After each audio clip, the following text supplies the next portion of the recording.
The German tank commander was standing in his hatch, fully exposed, staring directly at me through my periscope, and he wasn't giving the order to fire. We were 70 yards apart. Point-blank range. His Panzer could have cut through our armor like it wasn't even there, but he just stood there watching while his entire column sat idling behind him. Miller was screaming in my headset, "What's he waiting for?" I didn't know. We'd been sitting there for 40 seconds that felt like 40 years. Then I saw what he was looking at, not our tank. Something behind us. And when I understood what it was, I realized we'd both been played. I grabbed the speaking tube. "Reynolds, traverse left, slow, don't make it obvious." Through the periscope, I watched the German commander track our movement. He wasn't afraid. That's what scared me. Behind him, 8 more Panzers sat in formation. Tigers, Panthers, Mark IVs, a whole company's worth of armor just waiting. "Kowalski, you see what I'm seeing?" Kowalski was my driver, good kid from Chicago.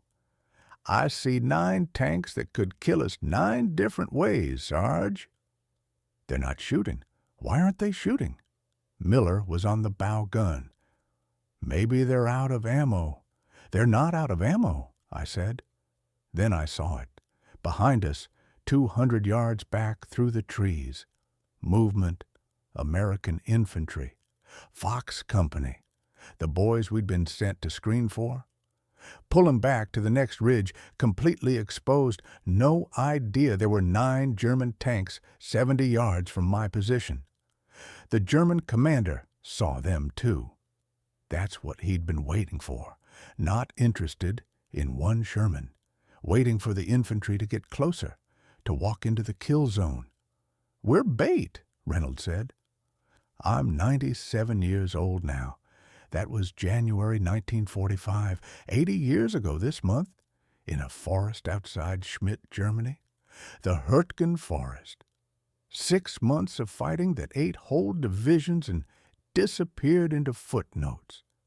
And I still can't answer the question that Army investigators asked me 3 weeks later, after they'd counted the burned-out Panzers and scraped what was left of our Sherman off that frozen creek bed.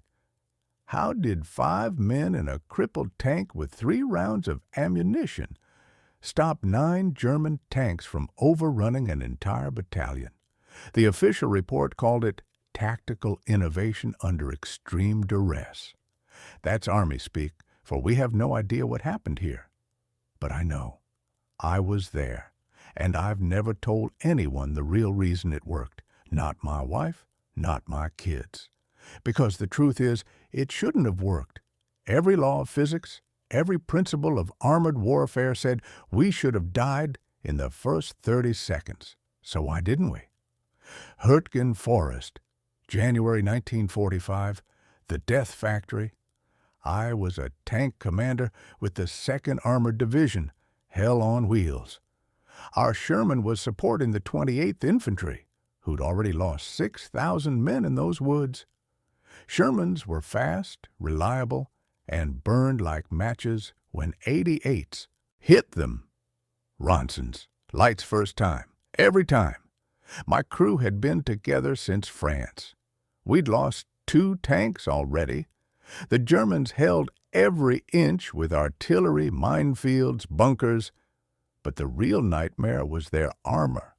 Panthers and Tigers that could punch through our front plate from 1,000 yards. We couldn't hurt them head on. Standard doctrine was flank, get side shots, work in teams. But that morning, we didn't have teams. The company was scattered, our radio was dead from shrapnel, and we were alone. Our mission, screen the flank while infantry pulled back. Battalion intelligence said German armor was 5 miles east. They were wrong. We'd been moving through a creek bed since dawn, Kowalski driving, Miller on bow gun, Reynolds on radio, Jackson loading, me on periscope. The forest was dead quiet, not peaceful, the empty kind, where something's already happened. Reynolds had been fiddling with the radio for an hour. Still nothing, Sarge. We'd passed 2 burned-out Shermans the day before. Nobody'd called them in. Nobody'd recovered the bodies. The creek bed had good concealment, solid ground, clear sight lines. Should have been my first warning. Kowalski's voice came through. Movement, 11 o'clock high. I swung the periscope, shapes in the trees. Then one moved. Panzer, Mark IV, 150 yards. That's when I started counting. 2, 3, 4. I stopped at 9. Kowalski, how many rounds we got? 5 rounds, 9 targets. The Panzers were staging, forming up. I traced their line of advance, and my stomach dropped. Ridge 493. Fox Company. Reynolds tried the radio, but it was dead. Jackson spoke up. We could back out. They haven't seen us. Warn Fox Company. They'd be overrun before we got there. Those boys have rifles and a prayer. I was staring at how they'd position themselves, packed tight, maybe 15 yards between tanks. Standard formation, efficient and stupid, all in a line on a slope, flanks exposed to the creek bed like dominoes. That's when the Tiger spotted us. The turret started to traverse. We had maybe 5 seconds. Load AP. Target the Tiger. The Tiger? Jackson's voice cracked. We're not shooting to kill. We're tipping the first domino. Fire!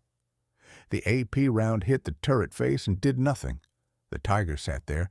Then its gun flashed. Reverse! Kowalski slammed us backward. The 88mm hit where we'd been. Mud rained down. Load HE. Target the trees left of the Tiger. The trees? Load it! I was counting seconds. A Sherman's 75mm couldn't kill a Tiger, but it could knock down trees. Fire! The HE hit a pine at the base. The tree teetered, started to fall toward the Panther next to the Tiger. The Panther tried to back up. Too slow. The pine came down across its engine deck. The Panther lurched sideways, fouled its track, crashed into the Mark IV beside it. Load a P! Target! Mark IV! The Mark IV was slewed sideways, flank exposed. Kowalski put our AP through the side armor. The explosion blew the turret into the air. Miller was pounding the hull. 2 down! 7 to go, next tree. But the Germans figured it out. The Panzers were scattering. The Tiger's turret was traversing toward us. Fire the HE now! The second tree fell. Caught another Mark IV on the turret. Not a kill, but it panicked, spun sideways, crashed rear end into a Panther. Both tanks fouled. 3 rounds left, Jackson shouted. The Tiger fired. The round went through our right sponson like paper. I felt the shock wave, heard Miller scream. Smoke and the smell of burning flesh filled the compartment. Miller! I'm good. Keep fighting. But he wasn't. Reynolds was trying to reach him, but there was no room. Kowalski, you still got control? Yeah. Then load AP and target the Tiger. The Tiger had us bracketed 70 yards. Physics said we lost. But I wasn't thinking about physics. I was thinking about that creek bed, the slope, the mud. Driver, you trust me? Not even a little bit, Sarge. Good. See that mud patch 20 yards forward? Put our left track in it. Half the track. You want me to get us stuck? I want you to get us positioned. Kowalski started forward. The Tiger tracked us. Further, stop! The left track spun in mud. The right gripped. The tank pivoted, angled 30 degrees. Our gun now pointing at the Tiger's side armor. Fire! The AP caught the Tiger below the turret ring. Side armor, thinner. The Tiger shuddered. Smoke poured from every hatch. Then the ammunition cooked off. 5 Panzers left. But they weren't advancing. They were pulling back, confused. We'd killed their command tank, fouled their formation. Then I heard it. More tanks behind the Germans. "Reynolds, tell me that's ours." Face white. Radio just came back. "Battalions got armor, friendlies, 2 miles east. Tell them we're in the creek bed south of Schmidt. Tell them Miller's hit and we need them to hurry." Through the smoke, I watched the remaining tanks reposition. They weren't running, reorganizing, and we had 1 round left. The 4 Panzers had pulled into the tree line using forest for cover. They knew we were wounded. They were waiting for us to reveal how many rounds we had. 1 AP, 1 HE, Jackson said. That's it. Miller was still breathing, but it was wet, labored. Reynolds had packed the wound with rags, his own shirt. The compartment smelled like copper and cordite. "How long till friendlies?" I asked. 20 minutes, maybe 30. We didn't have 30 minutes. The Panzers were flanking. One was creeping along the ridgeline. Another was movement. 3 o'clock. A Mark IV rolling straight toward Fox Company's position. It had given up on us, gone for the easier target, the infantry. "Traverse right, load AP." The Mark IV was 800 yards away and closing, too far for a guaranteed kill. But if it reached the ridge, those boys with rifles wouldn't stand a chance. "Target acquired," Kowalski said. "Wait." I was calculating distance, lead, speed. 1 shot had to be perfect. 600 yards. 500. Fire. The round took 3 seconds. The AP penetrated the Mark IV's side. The tank shuddered, stopped, smoke pouring from the engine. Not a kill, but crippled. "Last round," Jackson screamed. The 3 remaining Panzers figured it out. All 3 started moving toward Fox Company. Different vectors. Impossible to stop with 1 HE round. "Sarge?" Kowalski's voice was steady, but I heard the question underneath. I looked at the situation. 3 Panzers, 1 HE round, 200 infantry.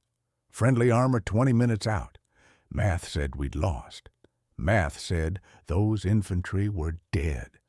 "Reynolds, get Miller out. You and Jackson, get him to the tree line, now." "Sarge, we can't." "That's an order.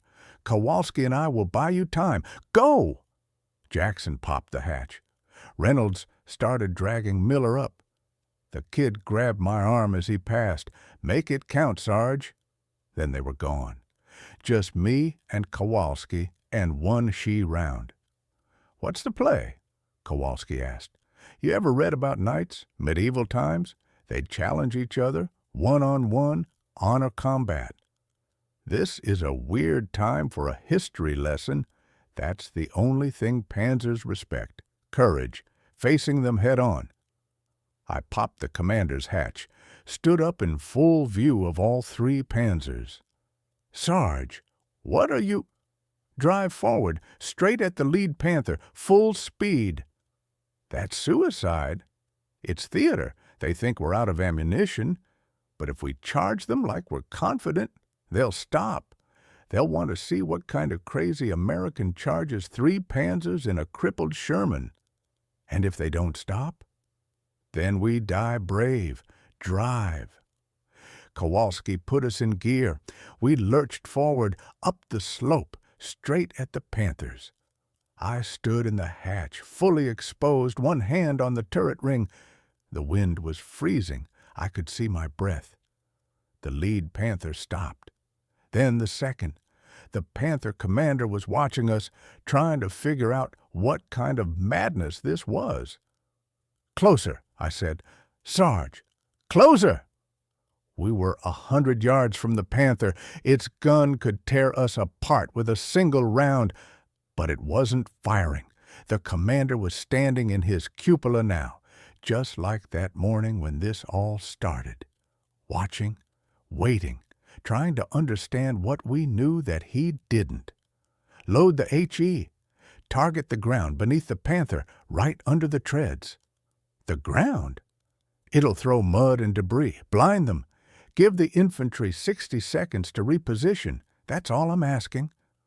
The Panther's gun barrel dipped, aiming at us. This was it. Fire! The HE round hit the frozen ground and exploded. The blast threw mud, ice, shattered rock into the air. The Panther disappeared in a brown cloud, and through the smoke I heard it. Friendlies? The sound I'd been praying for. M4s and M26 Pershings coming through the eastern tree line like the answer to every prayer I'd ever muttered in that tank. The Germans heard it too. The Panzers that could move were reversing, disappearing into the forest. The one we'd crippled tried to turn and threw a track, abandoned by its crew. We'd held them 4 minutes, 3 burned Panzers, 1 crippled, 5 delayed long enough for help to arrive. 1 Sherman, 1 HE round, the stupidest plan in armored warfare history. Kowalski started laughing, then crying, then both. We're alive. We're actually alive. I sank back into the turret. My hands were shaking so badly I couldn't hold the speaking tube. Yeah, we are. The friendly Shermans reached us 6 minutes later. I was sitting on the engine deck, watching smoke rise, when Captain Morrison pulled up. Jesus Christ, what the hell happened here? I couldn't answer. Jackson and Reynolds had Miller on a stretcher, breathing barely. The medics got to him first. Miller's gonna make it, the doc said. Lost blood, but he's tough. Kowalski was still in the driver's seat, staring ahead. He hadn't moved. I climbed down, opened his hatch. Kowalski, it's over. We're good. I can still hear them. The Tigers, the 88s. They're gone. We're alive, all of us. He looked at me. You knew it would work. No, I hoped it would work. There's a difference. Fox Company sent a runner down, a kid, maybe 19, rifle in his hands. He stood there looking at the Sherman, the burned Panzers, us.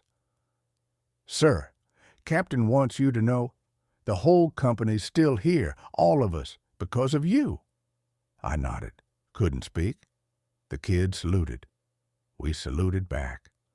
Morrison walked the battlefield with me. 5 destroyed Panzers, 3 abandoned, 1 crippled Sherman with 17 holes.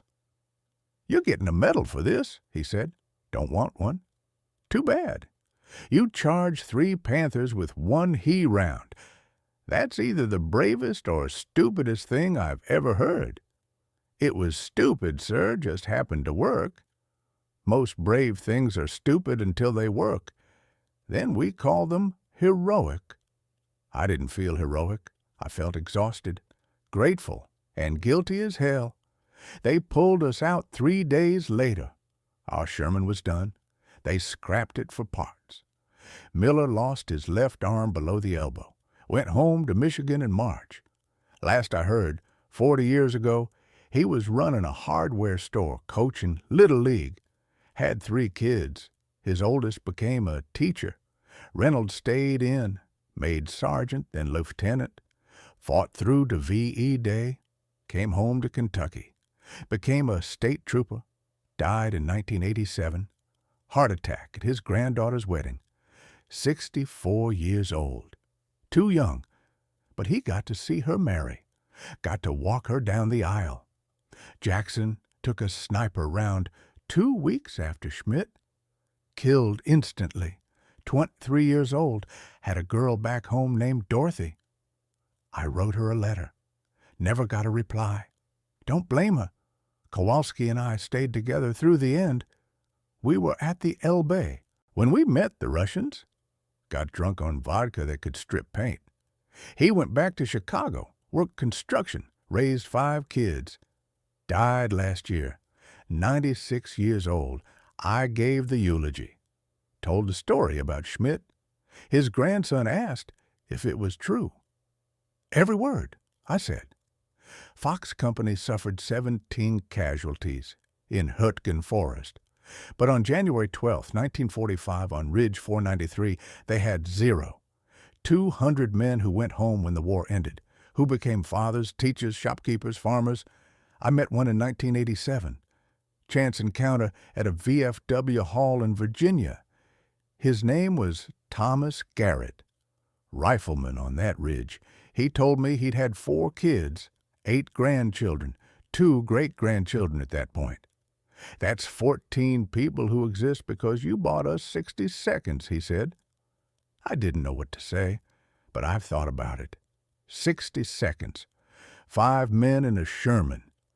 200 men on a ridge. The math expands. Children, grandchildren, people who married those children, communities those grandchildren built, teachers who taught thousands, doctors who saved thousands more. How many lives stem from 60 seconds in a frozen forest?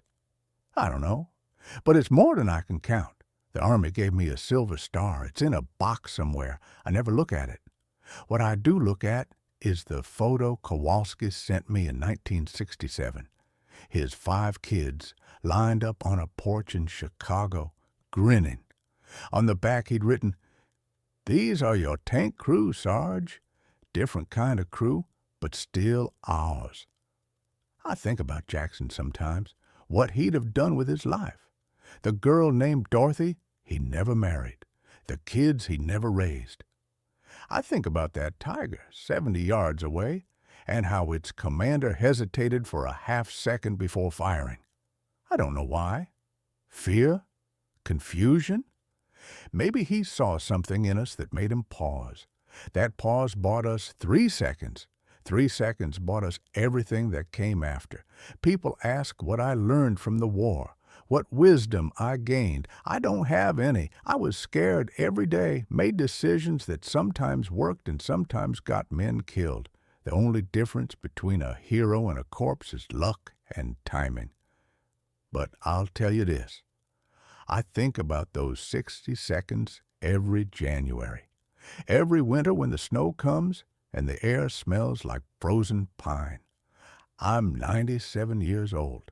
I've lived a good life, raised 2 daughters, saw them grow, met my great-grandchildren, and I know that none of it should have happened. By every law of war, every principle of armored combat, every cold equation of metal and math, we should have died in that creek bed, but we didn't, and I still don't know why. Maybe that's the only thing worth keeping. Sometimes the impossible works. Not because it's smart, not because it's brave, but because 5 men in a broken tank decided that 200 other men deserved to go home. I can live with that. Jackson couldn't. I think about him every day.